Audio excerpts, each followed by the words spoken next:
Guys, welcome back to another episode of Dyson Sphere Program. I'm Veteran Dog 91, and today we're going to be working on producing deuterium fuel rods and particle containers. We're going to use the same facility today to produce both of those, so of course I don't want to waste any resources. So we're going to be utilizing 3 total logistic stations in order to make this happen.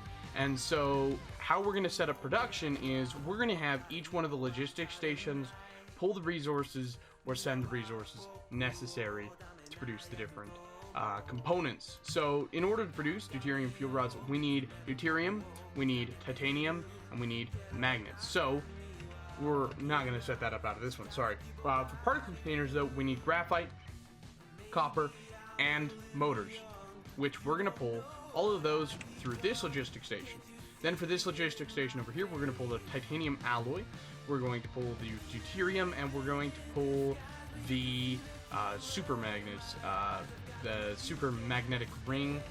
That will allow us to create our production lines both independently of one another. So to set this up, we're going to need some storage, obviously. So I want to have each one of these is going to pull its own resource. So titanium alloy will pull there, we'll pull the magnets, and then we'll pull the deuterium and then the super magnets there. Each one of these is going to need its own storage, if the storage will grab. So we can set that up as close as here. So because each one needs its own storage, I don't really want to start production until after the point that we've gotten all 3 storages. So what we'll do to shorten that is we'll place one of our storages on this side here, and then we'll extend it. So for example, over here we'll do 1 in and 2 out like normal, and then we'll do our 1 in and 2 out here so that we can get our production. And then of course this third one will have its extra storage right there. Then we're going to need our production, and this side will be producing of course the deuterium fuel rods so that we can maximize production. We will need to set this up accordingly. So basically we're going to be producing our deuterium fuel rods over here. For now I'm going to produce a total of these at probably let's say we're going to produce the total amount of deuterium we're going to produce is going to be 9 or 10 of these facilities. So that's 6, 7, 8, 9, and then we're going to need to extend the platform over here, and 10. Then of course we're going to pull this and complete the conveyors all the way up to here for these facilities, and that's done there. And so of course we're going to set this up and our short and our long ones so that we can get this all ran up. And I'm going to finish piping and I'll be right back.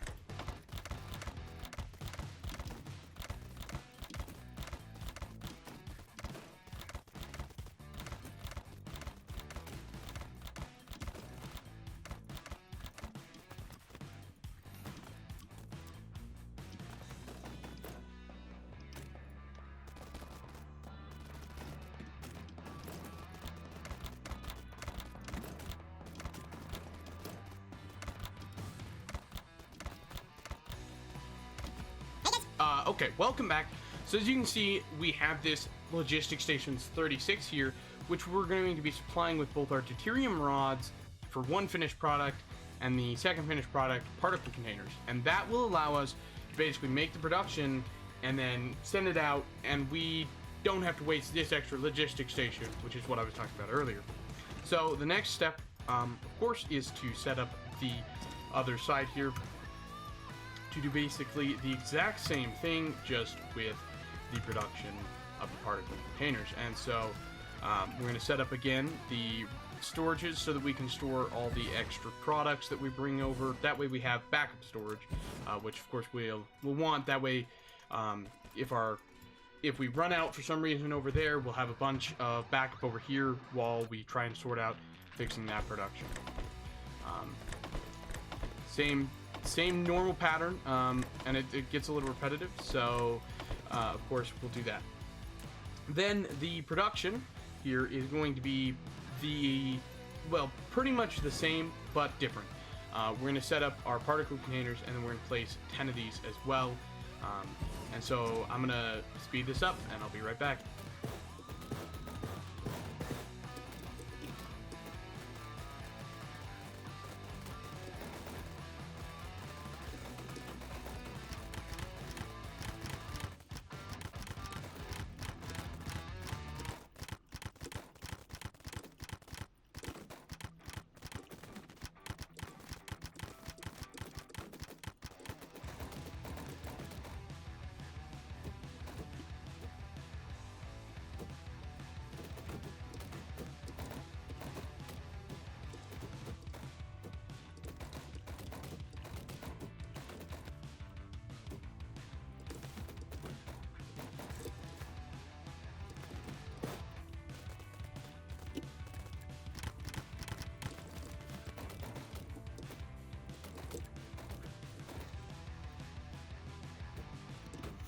Okay, welcome back again. So now we have all of this set up. We can of course set up our demand for every one of these resources to be brought out, and we're going to throw our drones in there, which is the next important step here. That'll allow us to start sending our demand, and we'll do another 15 drones over here, and then of course set our buildings here to demand the resources. And then it's always a good little note. Make sure you double up on storage is what I normally like to do. Depending on what you're doing, you might even go bigger. Hey guys, welcome back again. Let's go ahead and throw more drones in here so that we can of course start transporting our deuterium at a much higher rate to the other facility. We have a huge stockpile of deuterium right now. And again, this is something I just want to mention. If you set up anything similar to this in your own playthrough, make sure you're using fluid storage tanks. I set this up before I realized that both hydrogen and deuterium are fluids in this. So to give you guys an update on a few things that we've updated since, of course, last episode, we have updated the magnet production. As you can see here, this is now running a total of 32 magnet smelters. This is an upgrade from the 18 we were running before, so nearly double. As I realized, and this is something you should always make sure you check, these only take 40 iron per minute, and of course each one of these produces 216 to 252, and even now you can see that we're actually running a little bit too much iron into the facility. To finish that update, we have also upgraded and changed out our iron and copper node over here, which were, of course, as you can see, running our building of our conveyor belts, our conveyor sorters, as well as our power transfer nodes. We've upgraded all of that to our now bigger iron ingot and copper ingot smelter. Okay guys, so let's go ahead and do the other quick updates and upgrades to the facility that I wanted to do today. Because of course, as you have just seen, I replaced the iron ingot, or sorry, not iron ingot. I replaced the production of our conveyor belts, our conveyor sorters, as well as our power poles, so that we could of course do some upgrading and really just maximize those nodes, because of course they were just producing the bare minimum to keep what we needed for those running, which wasn't a whole lot because of course they had storage. So the main upgrades today are going to be getting into some production of some heavier stuff as well. So of course we need to set up the building production for sorter Mark 3s. We need to set up conveyor belts for conveyor belt Mark 3s for production as well. I would also like to set up for production wireless power poles as well as Tesla towers, so that we can of course transfer power and supply power. So that's what we want to go ahead and get done. And so of course we're going to need to bring in the resources to do that, and the most basic of the resources that we have to transport in are going to require our mighty fine logistics stations to be built. And so this logistics station will need to pull in magnetic coils. It'll also need to pull in well, we can actually double check real quick here. So, of course, to produce the Sorter Mark 1, we need computers and iron ingots. We'll need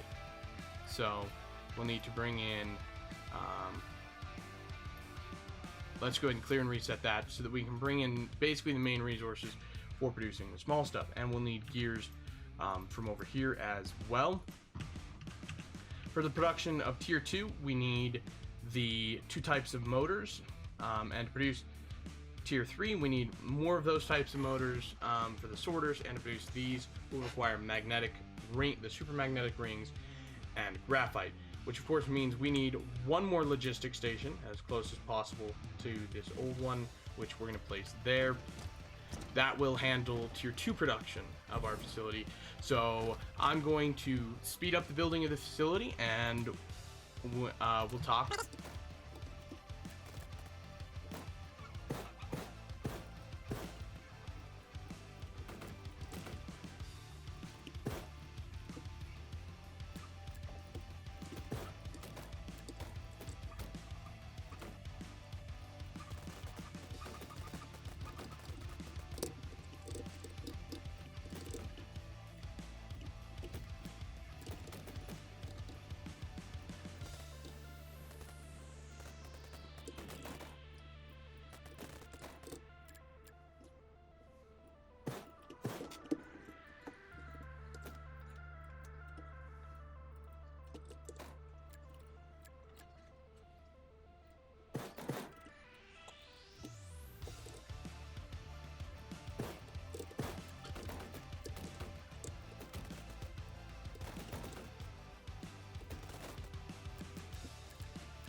Hey guys, welcome back.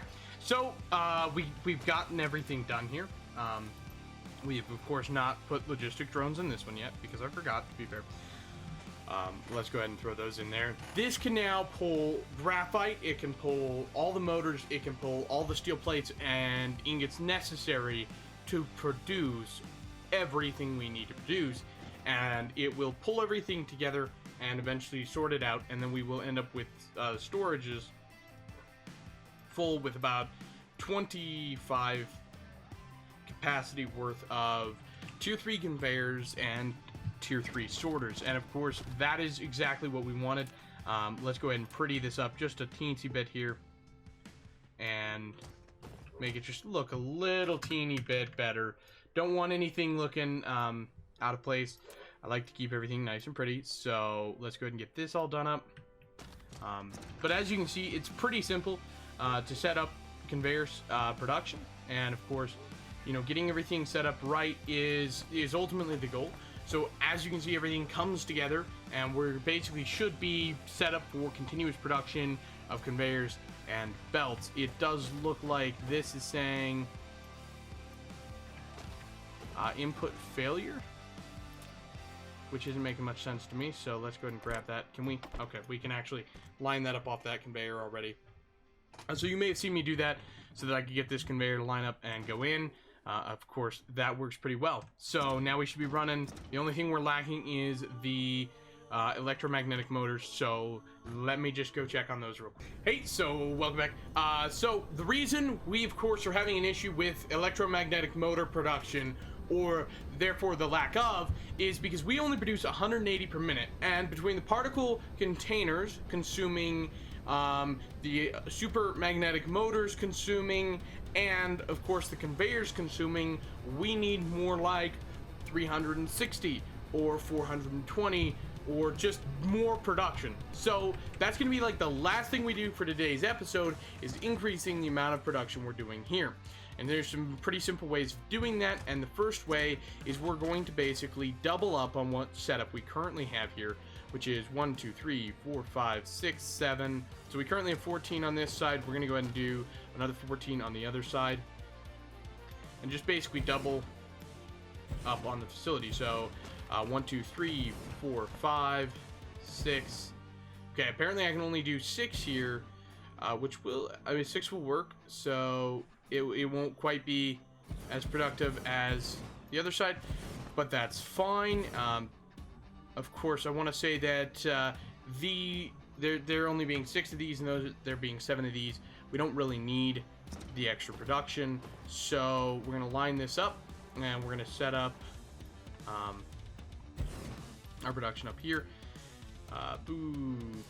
Okay, so once that's in, we can produce another total 1, 2, 3, 4, 5, and we can do another 6 of these.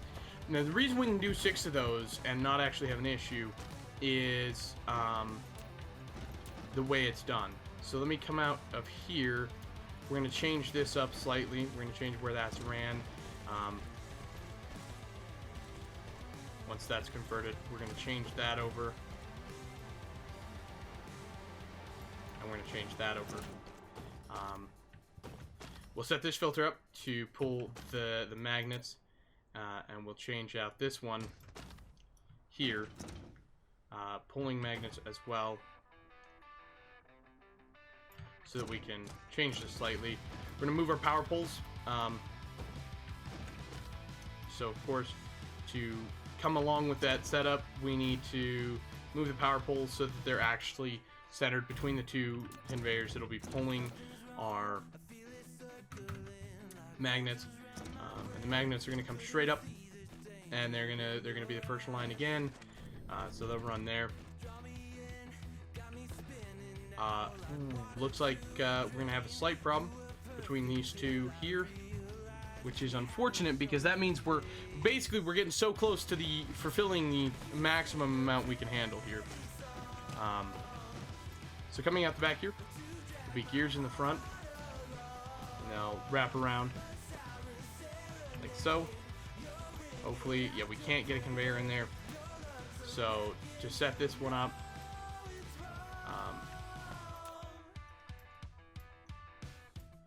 we're gonna change this up. We're gonna move this one back just one. Now, hopefully, we can get the conveyor to go all the way back through into there.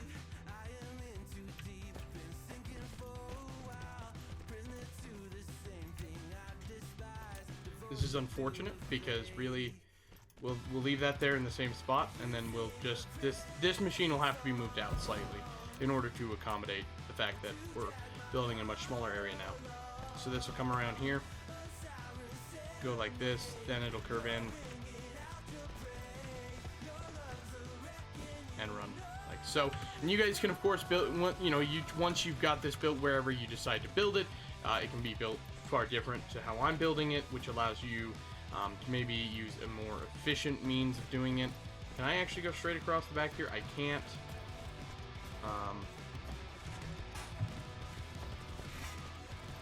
Oh, well that's because actually the gear production here should be coming out here.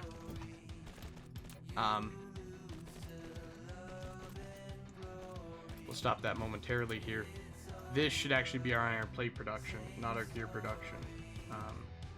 And so our